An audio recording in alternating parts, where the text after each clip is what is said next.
Nama Om Vishnu Padaya Krishna Presta Bhutale Shrimati Bhakti Vedanta Swaminiti Namane Namaste Saraswati Deve Gauravani Pracharane Nirvishesha Shunyavadi Pastyatyade Shatarne Shri Krishna Chaitanya Prabhu Nityananda Shri Advaita Gadadha Shivas Adi Gaura Bhakta Vrinda Hare Krishna, Krishna Krishna, Hare Hare, Hare Rama, Rama Rama, Hare Hare. Vanchakalpatrulubhyascha kripa sindhubhya evacha paditanam pavanebhyo vaishnavebhyo namo namaha. Yes, so very good devotees. Hare Krishna to all of you. And again, thank you for coming. And as always, we sincerely appreciate your participation. Thank you very much. Okay, so we are in the 17th chapter. We've been discussing different things in the modes, food in the modes. Generally, that's interesting for everyone. I find it interesting also. And then there was austerities of the body, words, and mind in the modes. And that's also very interesting. Now this evening we're going into the 5th section, which is charity in the modes, and it's from verse 20 to 22, verses 20, 21, and 22. So let's just read through the translations. Verse 20, charity given out of duty, without expectation of return, at the proper time and place, and to a worthy person, is considered to be in the mode of goodness.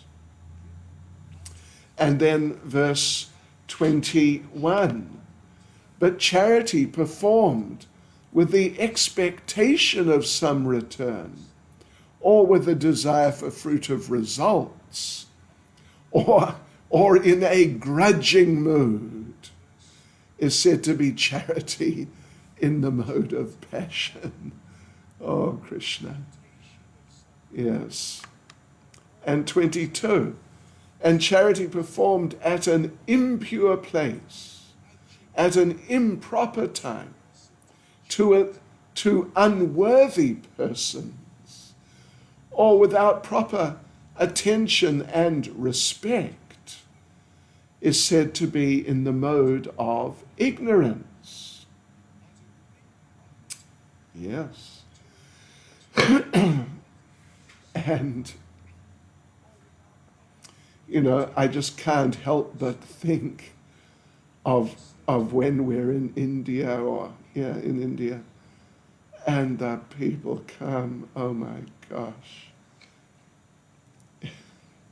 It's so much in passion and ignorance.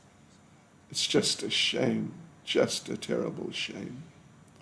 They've just lost track of what is proper behavior. Anyway, okay, let's go through here. Verse 20. Charity given out of duty without expectation of return, at the proper time and place, and to a worthy person, is considered to be in the mode of goodness. So, yes, so that's nice, because charity is important. Charity is very important. Here, Prabhupada begins the purport by saying how, well, in effect, really, what Prabhupada is saying is that ideally we should give charity to devotees. Charity given to a person engaged in spiritual activities is recommended. In the purport, Prabhupada seems to be a little more flexible, qualified Brahmin, or a Vaishnav, or in temples, it depends if you can find a really qualified Brahmin, actually. And also what type of Vaishnav. And certainly it depends what sort of temple. There can be a whole lot of flexibility there. So really speaking, best to give charity to the followers of Srila Prabhupada, or rather, say first of all, to the institution of Srila Prabhupada and the projects and programs which are officially there in the institution of Srila Prabhupada. Because to find, a truly worthy temple where they're not going to take substantial amounts of the money and just put it in their own pockets, believe me, that's not easy. That's difficult. Yeah, and qualified Brahmin, oh gosh. Again, really a qualified Brahmin means a Vaishnava. And what sort of Vaishnava? Really speaking, we're talking about the Vaishnavas who are followers of Srila Prabhupada, actually. And Prabhupada makes the point. There's no recommendation for giving charity indiscriminately. Just, sort of throwing money around. Like everything in life, it should be done carefully, in the right ways, properly, like that. Yeah. Yes, and of course, and in terms of in a place of pilgrimage, like one of Prabhupada's temples also. And at an eclipse, possibly, Prabhupada mentions, or, on some holy day, some special day. We just celebrated Prabhupada's disappearance day, Govardhan Puja.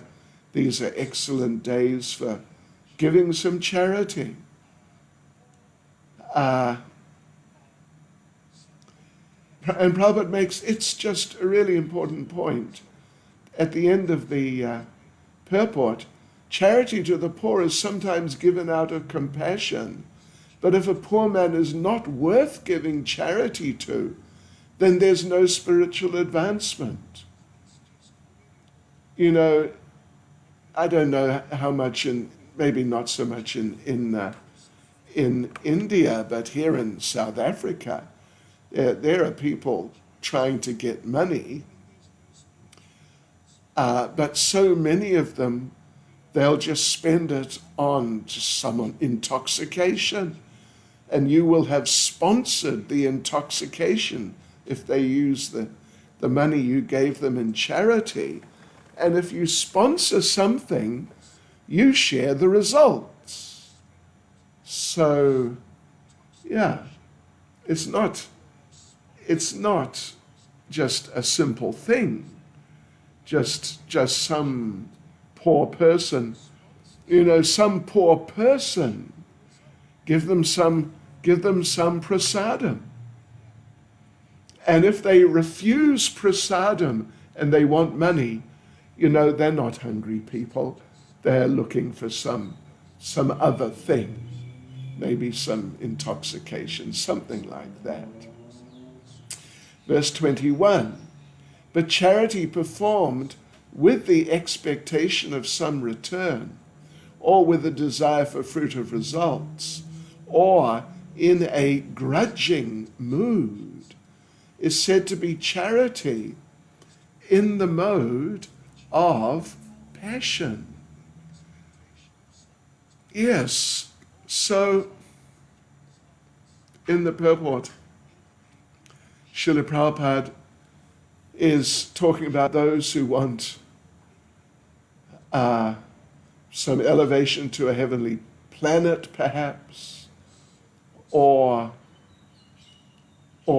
sometimes at the end they regret, why have I spent so much in this way? Krishna. You know, in the Bhagavatam, if I remember correctly, it's the first canto, but it's definitely in the Bhagavatam in one purport. Srila Prabhupada talks about different types of charity and different types of results from those different types of charities.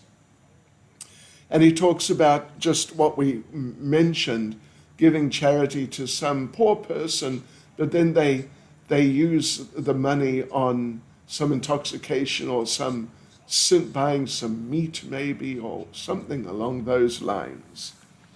So the result there is that it will be bad for you. You'll get no benefit. What to speak of benefit? You'll actually go down. You'll get sinful reactions for sponsoring sinful activity. Then Prabhupada talks about if you give charity to like a respectable, genuine, material charity, where they're actually helping people on the material level, then Srila Prabhupada says in that type of situation, you may get the equal amount back in the future. But if you give to a qualified Brahmin, you can get 10 times back in the future. And if you give to a pure devotee, or like Srila Prabhupada or Prabhupada's movement, you can get an unlimited number of times back in the future. Yeah, so it's scientific, actually. It's scientific. And even in the purport here, Prabhupada doesn't really recommend giving to charitable foundations which are sponsoring sense gratification.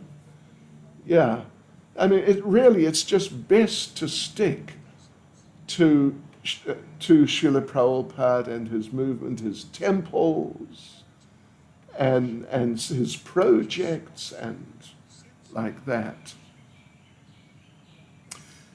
And the devotees, I mean, depending, not just any devotees, but like the senior devotees who are traveling and doing preaching, at least when they were traveling and preaching. Okay, so verse 22, and charity performed at an impure place, at an improper time, to unworthy persons, or without proper attention and respect, is said to be in the mode of ignorance. Well, actually, Prabhupada here talks about giving money to drunkards and people like that. It's certainly not in the mode of passion. It's in the mode of ignorance. Yes. And sinful activity is encouraged and promoted, and the donor has to take or share at least some of the reaction. So yeah, Prabhupada doesn't really go into it much. Prabhupada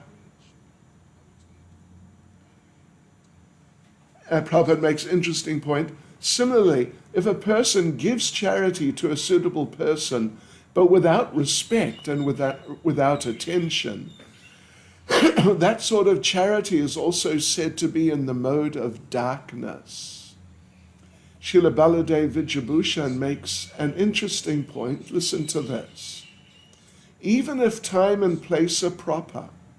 If charity is given with lack of proper respect to the recipient, such as not washing the feet, and with disregard in the form of using low forms of address in speaking to the person, this is charity in the mode of ignorance. That's interesting.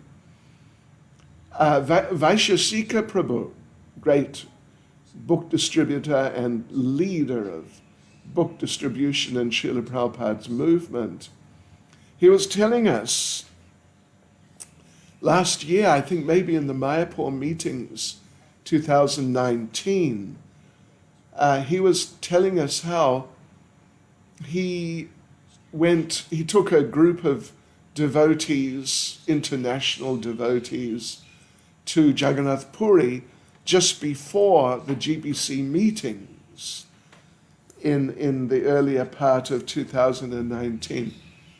And they got some books sponsored.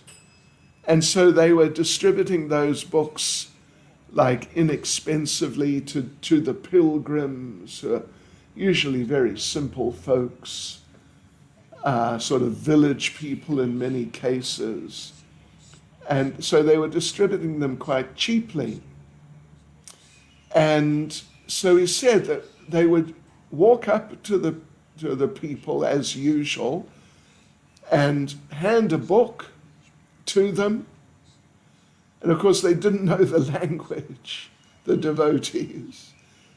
And as soon as the people saw that this is a sacred book, picture of Krishna, Prabhupada, something of that sort, the people immediately took off their shoes in the street. They took off their shoes, and in practically all cases, they gave some donation, small donation, but because the books had been sponsored, the devotees would just accept and carry on. But yeah, you see, very nice to be the recipient of charity. It has to be done very nicely. Yeah, and to give and to receive. It's actually, it's a sacred exchange, an important sacred exchange. Right, so just a mo.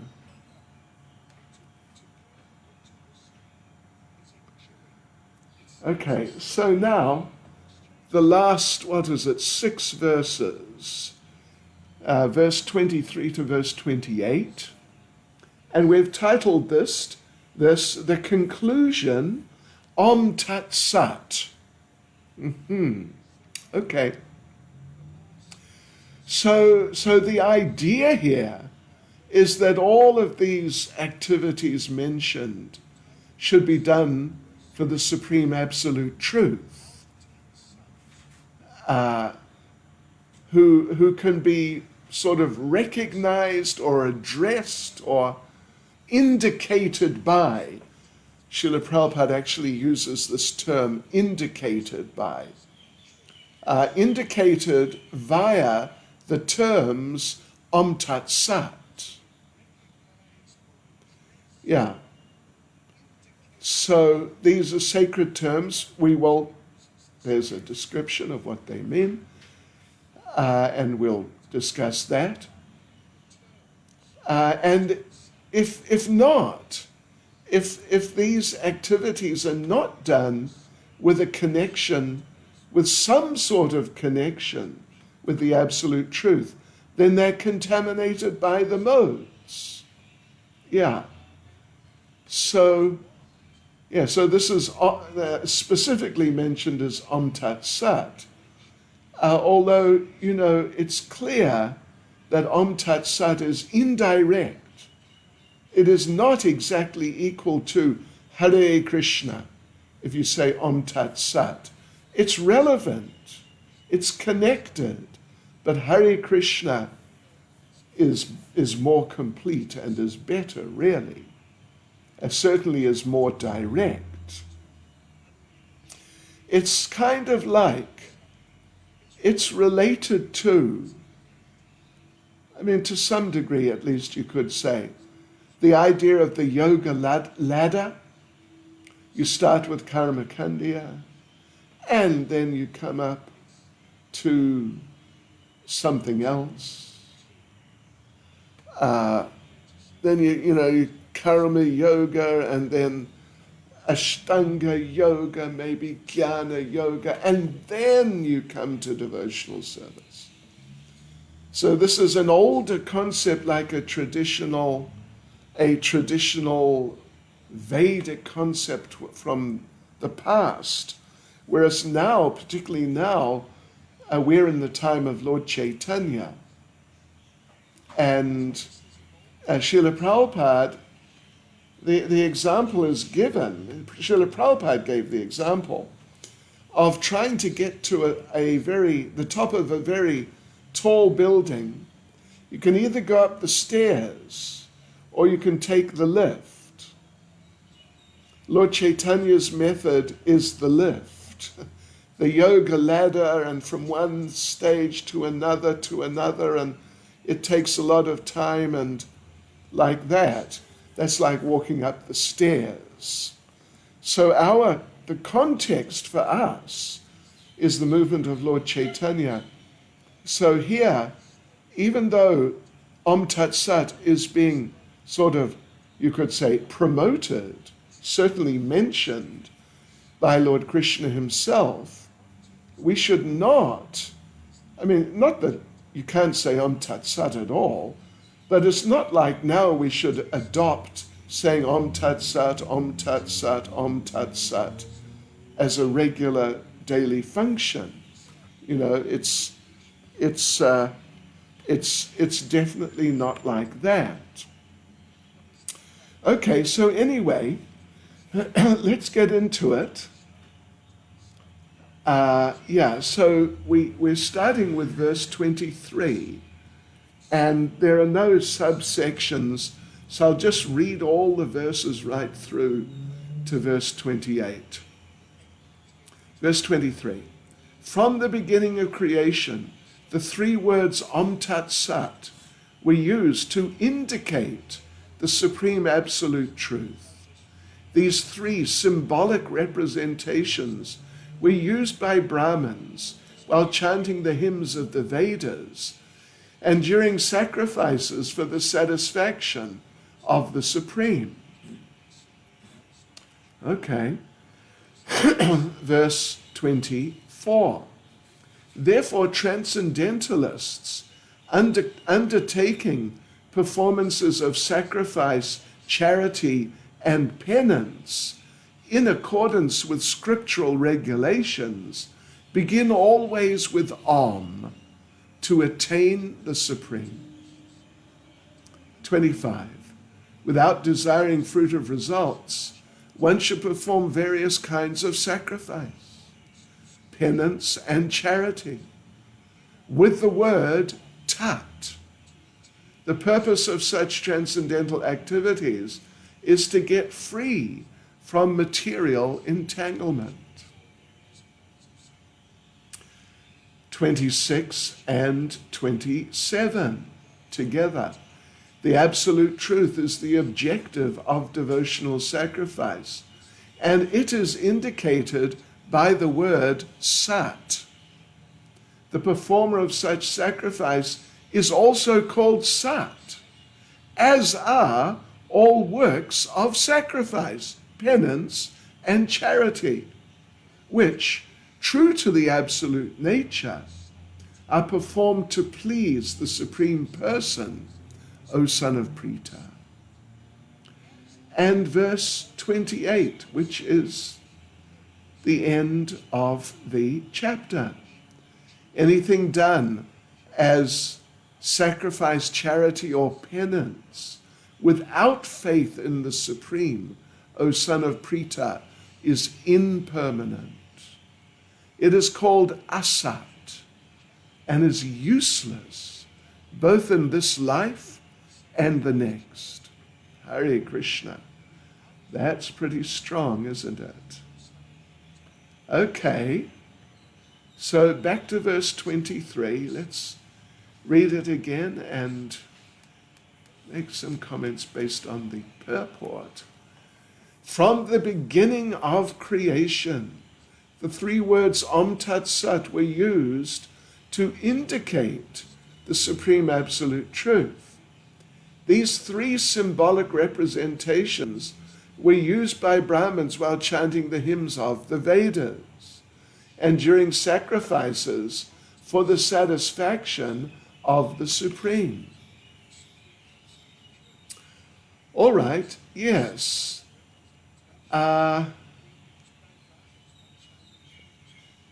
Well, as Prabhupada has used the term indicate, they indicate the Supreme Absolute Truth. Hare Krishna, we don't talk about it in those terms of it indicating.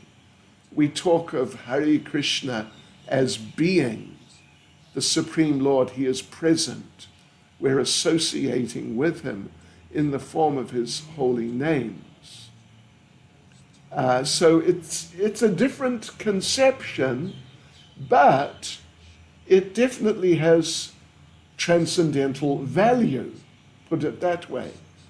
But like we said, not quite like Hare Krishna. So, Srila Vishwanath Chakravarti Thakur makes a comment. He says that these, Om Tat Sat, that these words were revealed long ago by the ancient sages, and from them were created the Brahmins, the Vedas, and sacrifice. How's that? Om Tat Sat, in the beginning. From those words were created the Brahmins, the Vedas, and sacrifice. Among those words, Om is well known in all the Shrutis as the name of Brahman. The word Tat is well known to designate the cause of the universe and is also known to signify the obliterator of what is not Tat. In other words, the material world. Yeah. Sat is defined in the Shrutis as that which exists before everything else, the eternal. So let me just say a word there, just so we get at least the basic idea. What are we talking about?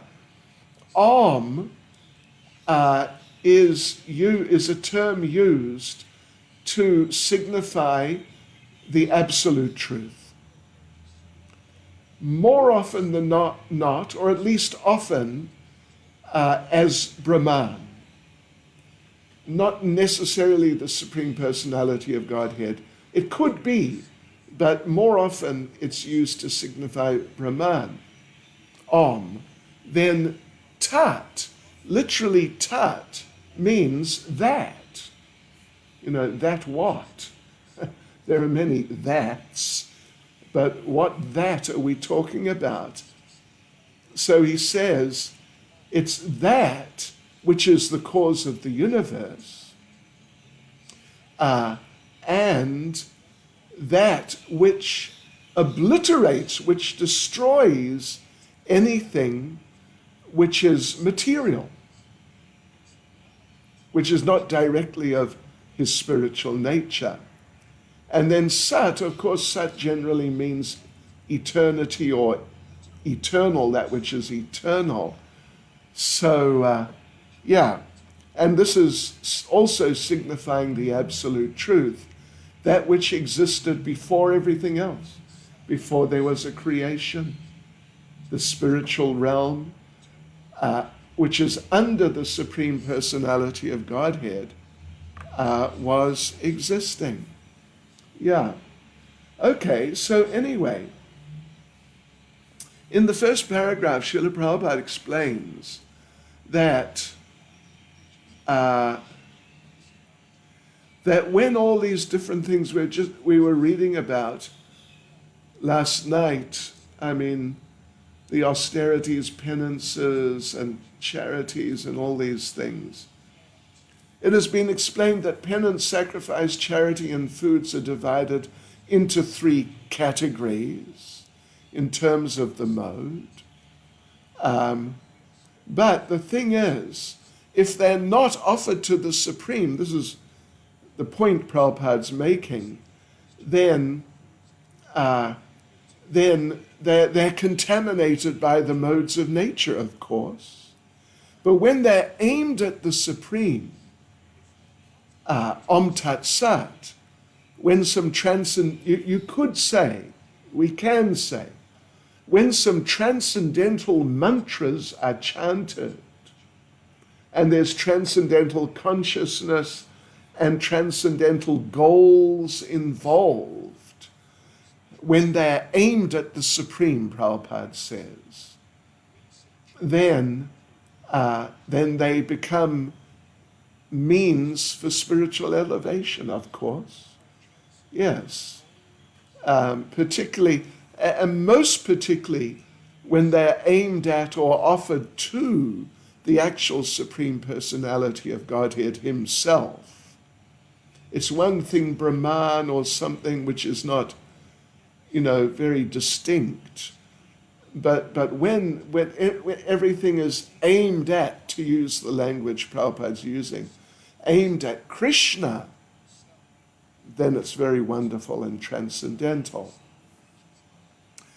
Right. Yeah.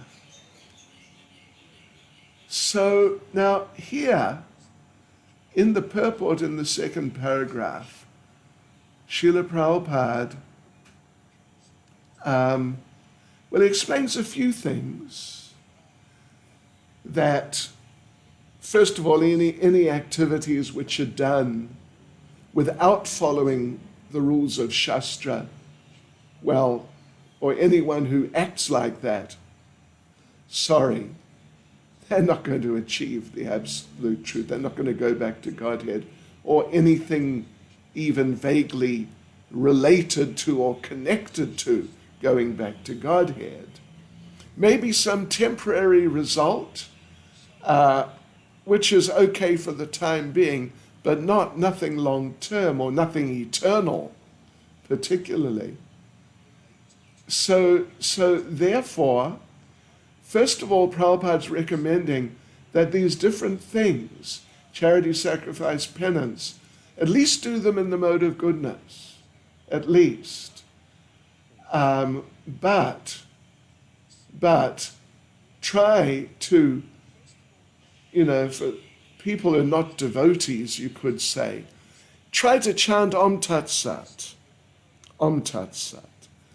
And Srila Prabhupada does give an explanation here of Om Tat Sat. Right, so let's just read through here. The three words Om Tat Sat are uttered in conjunction with the holy name of the Supreme Lord. For example, Om Tad Vishnu. Whenever a Vedic hymn or the holy name of the Supreme Lord is uttered, Om is added. This is the indication of Vedic literature. Well, we don't always do that, do we? But according to the instructions of the 4 Vedas, Rig, Sama, Yajur, and Atharva, this is how it's done. You say Om first, and then Hare Krishna or whatever name of the Lord. But we are not exactly following the 4 Vedas, the Shruti. Of the Vedic literatures, we're following the Smriti, and even ultimately we're following Lord Caitanya. So, yeah. But anyway, in a historical sense, this is how things were done or recommended to be done. So these 3 words are taken from Vedic literature. And now Prabhupada quotes from the 4 Vedas. First of all, Rig Veda, then Chandogya Upanishad, which is connected with one of the four Vedas. Upanishads are explanatory literatures connected with the four Vedas. Okay, so Om is addressed in this first mantra from the Rig Veda. Om ityetad brahmano nedishtam nama. Prabhupada says, indicates the first goal. So what does that mean, actually, the first goal? What this means is, Om is mentioned, of course, so there are three words, Om, Tat, Sat. So Om is here. So this is talking about Om. And what it really means is that, it's indicating Brahman. Om ityetad brahmano nedishtam nama. Nedishtam means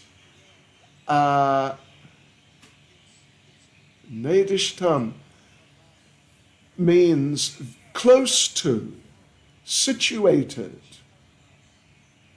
So Om is situated by name close to Brahman, or the absolute truth. That's the idea there. Then Tat Twamasi indicates the second goal. So the first goal was Om, which indicates Brahman. And brings us close to Brahman. Now, the second term, of course, is Tat, Om Tat Sat. So Tat. Then Tat Twamasi indicates the second goal. This Tat Twamasi, what it means is, you are that. Asi means you are. You are that. And what's that? That's that Brahman, that absolute truth, the transcendental nature. So it's indicating, in a second sense, it's a little different from Om. And it's indicating that we are that, or we are the same as that, like that. Then Sat Eva Somya indicates the third goal, which is Sat, eternity. Eternity.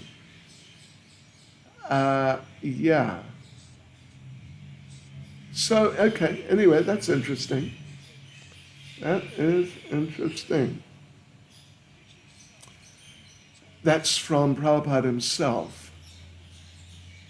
And Prabhupada makes the point, just after that little description there, combined they become Om Tat Sat. And Prabhupada states, formerly when Brahma, the first created living entity, performed sacrifices, he indicated by these three words the Supreme Personality of Godhead. And therefore the same principle has always been followed by disciplic succession. So therefore Om Tat Sat, it's got a whole history. It's got a whole history behind it, a whole deep significance behind it. And therefore Bhagavad Gita is recommending. And we can use it sometimes. You may have noticed if you spent a little time in the association of Jayapataka Maharaj, sometimes he says Om Tat Sat when he's beginning a class, when he's going to say something, and on some other occasions. He includes, along with various other things, some Om Tat Sat. But we are following Lord Caitanya, so it's not like Om Tat Sat is our thing and we're really deeply into it. That's not the case. we are deeply into Hare Krishna. Very deeply into Hare Krishna. Yeah, and some other Sri Krishna Caitanya, etc. Some other mantras which are very intimately connected with Hare Krishna. Aha. So, yeah. So, Prabhupada concludes the purport. Krishna consciousness is a scientific execution of transcendental activities which enables one to return home back to Godhead. There's no loss of energy in acting in such a transcendental way. Okay, that's nice. That's nice. So, the principle, if we go to the sense of principle, the principle is all these things: sacrifice, charity, penance, austerity, food, activities, your life, whatever, anything. It must be connected with Krishna. Must be connected. If not connected with Krishna, you're in the modes, and you know what that means. You are in Maya, and you will not be going out of this material world. So that's the principle on the most sort of foundational level in terms of this explanation here. Okay, let's carry on. There's not so much to say about the next couple of verses, a little bit. 24. Therefore, transcendentalists undertaking performances of sacrifice, charity, and penance in accordance with scriptural regulations begin always with Om to attain the supreme. We do also. Sometimes when we begin our Bhagavad Gita and Srimad Bhagavatam classes, then we chant Om Namo Bhagavate Vasudevaya. It is a Shruti mantra. It begins with Om as an indication of the absolute truth. But then Namo Bhagavate Vasudevaya is a statement which doesn't need Om.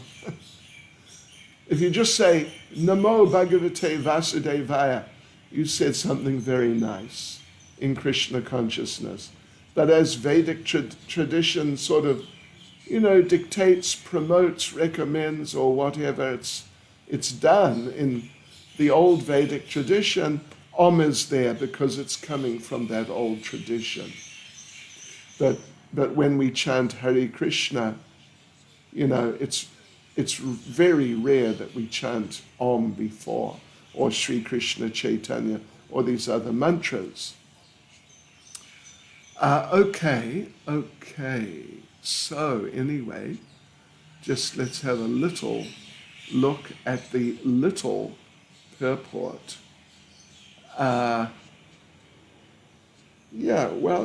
It's the tradition that the people are following the process in that context means the old Vedic Shruti context from before Lord Chaitanya's time, or even possibly before Kali Yuga, actually, but in the past, they would always do this. And in principle, the principle is basically one of, that we must chant the holy names. When we do things, we must chant the holy names.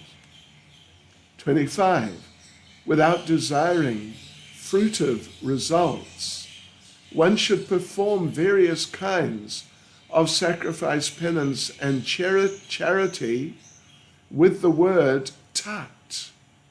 The purpose of such transcendental activities is to get free from material entanglement,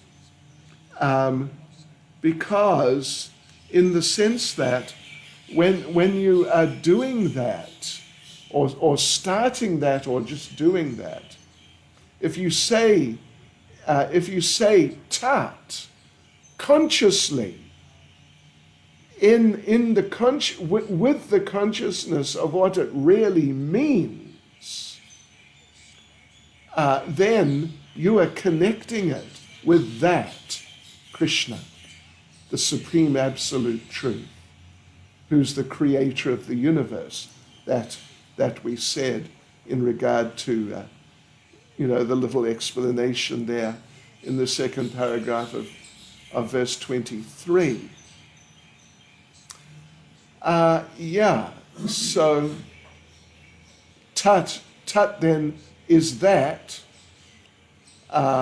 for whom or for what the activities are being done for. Yes, that's the purpose.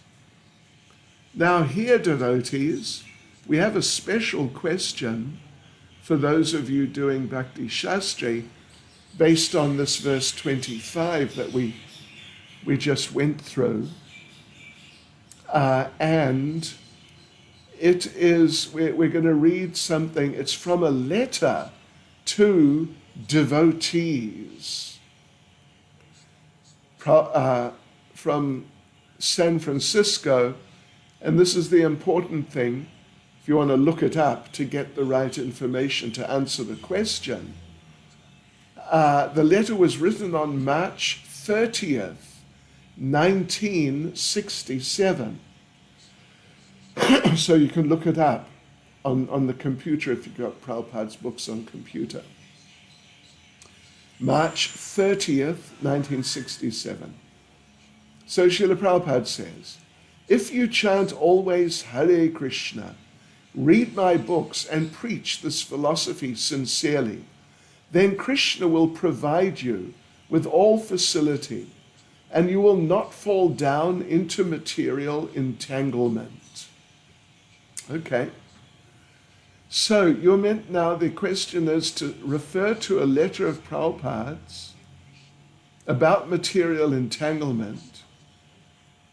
And Prabhupada said that if you do three things, Krishna will give you all facility and you will not fall into material entanglement.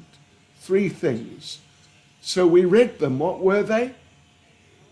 You must always chant Hare Krishna, read Prabhupada's books, and preach this philosophy sincerely. So there you go.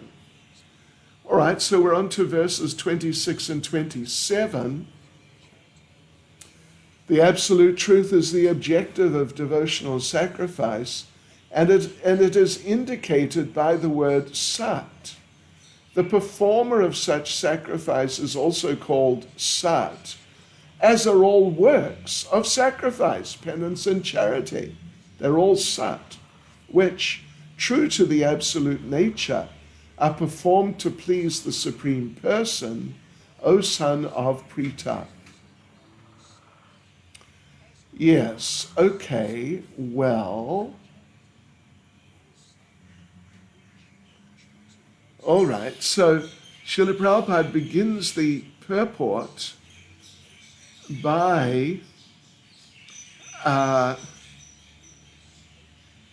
referring to that how there's so many prescribed activities in Vedic literature, basically referring to the samskaras, which are there in the material varnashram system, or spiritual varnashram system also. I mean, samskaras can be very spiritual, and which are there for liberation. So when you do such things, you should chant Om Tat Sat, or at least traditionally they would. We chant Hare Krishna particularly. Yeah. So then Prabhupada gives an interesting description of two terms which are there in the first line of the Sanskrit. Let's just have a look here. Where are they? Of verse, 26?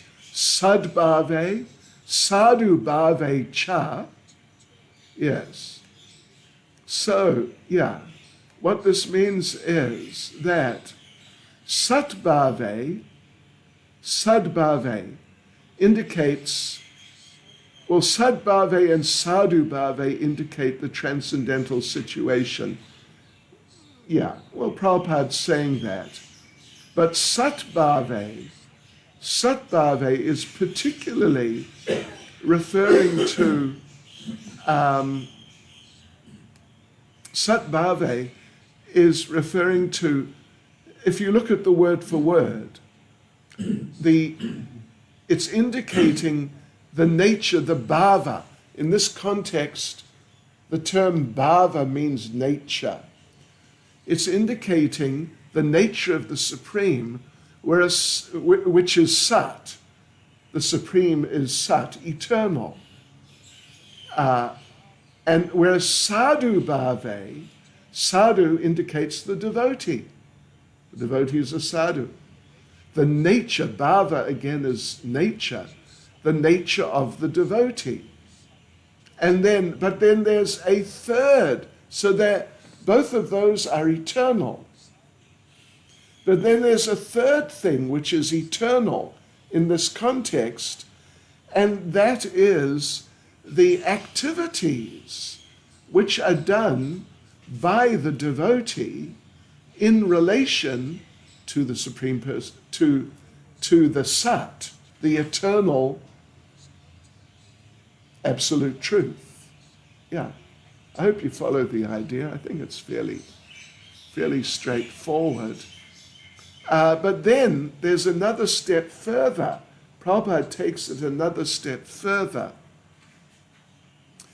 That yes, okay, the sadhus are doing the Sat, eternal activities, in service to the Sat, eternal absolute truth, Lord Krishna.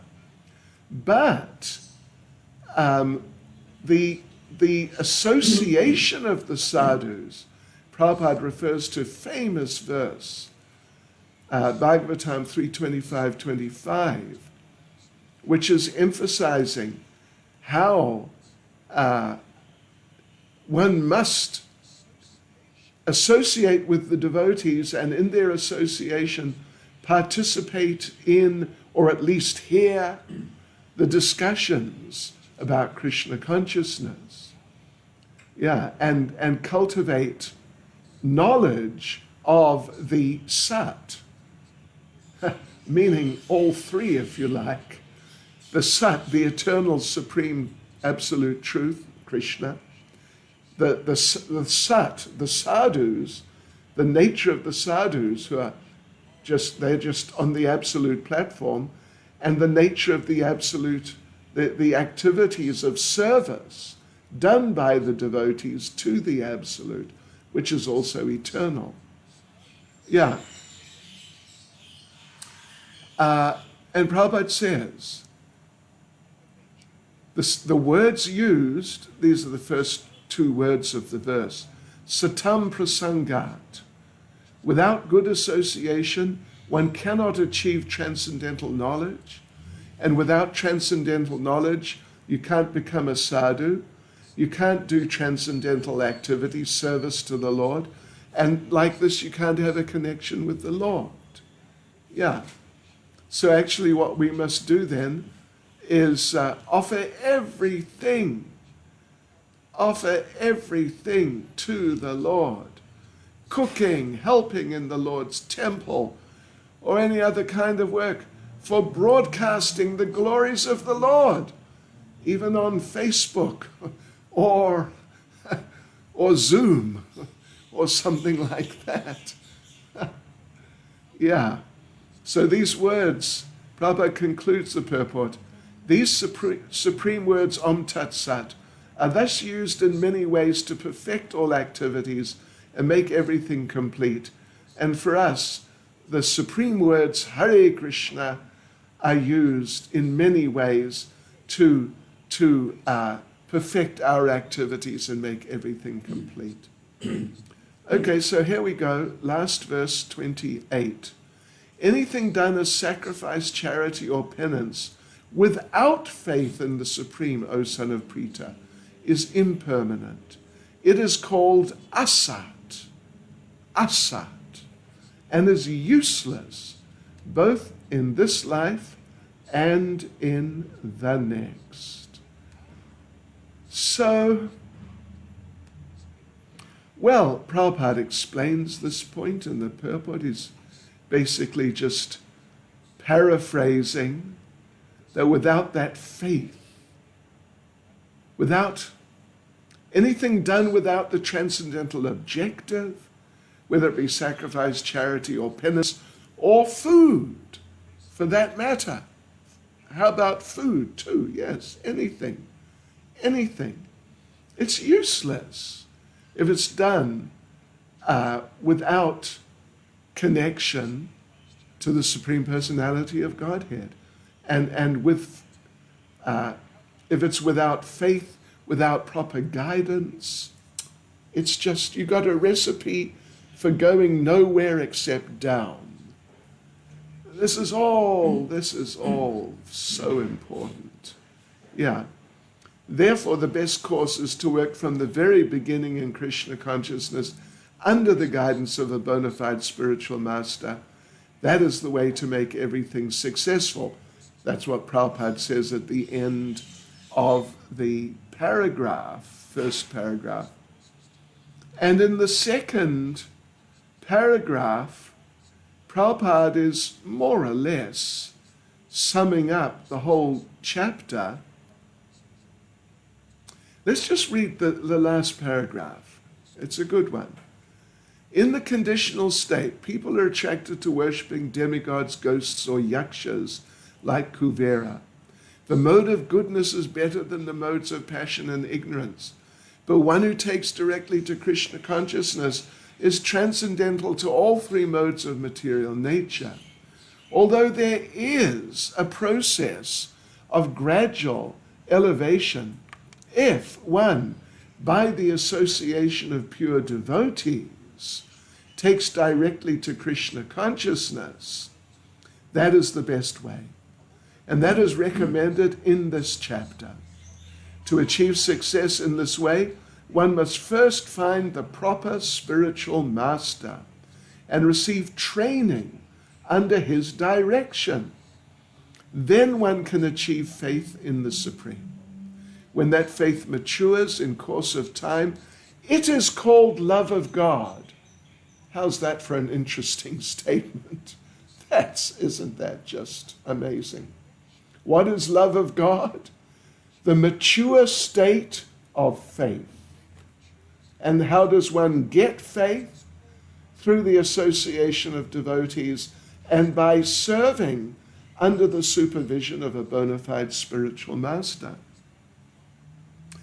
So, Prabhupada concludes the purport. This love is the ultimate goal of the living entities. One should therefore take to Krishna consciousness directly. That is the message of the 17th chapter. Thus end the Bhaktivedanta purports to the 17th chapter of the Srimad Bhagavad Gita in the nature of the divisions of faith. Hare Krishna. Srila Prabhupada Ki Jai.